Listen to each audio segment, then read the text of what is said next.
বুঝছো?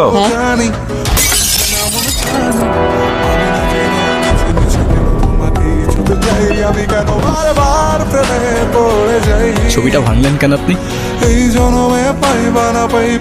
আমি ইচ্ছে করে তো ভাঙি নাই, হাত থেকে পড়ে গেছে। হ্যাঁ, সেটা তো বোঝাই যাচ্ছে। এই পুরো বাড়িতে আমার মায়ের একটা চিহ্ন তো আর বাকি রাখলেন না আপনারা। শেষ একটা ছবি ছিল, সেটাও ভেঙে ফেললেন।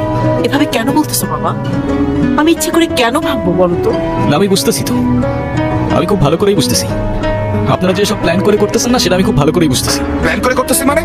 এটা আবার কোন ধরনের ল্যাঙ্গুয়েজ? প্লিজ ইভান, রাগ করো না বাবা। হইছে, মাফ করেন। আপনারা তরদ দেখাই তো হবে। ইভান, তুমি তোমার মায়ের সঙ্গে এভাবে কথা বলছো কেন? মা? কে মা? আপনি আমার মা? ওনাকে বলে দিন, যারে তারে এনে আমার মায়ের জায়গায় সে আমার মা হয়েছে।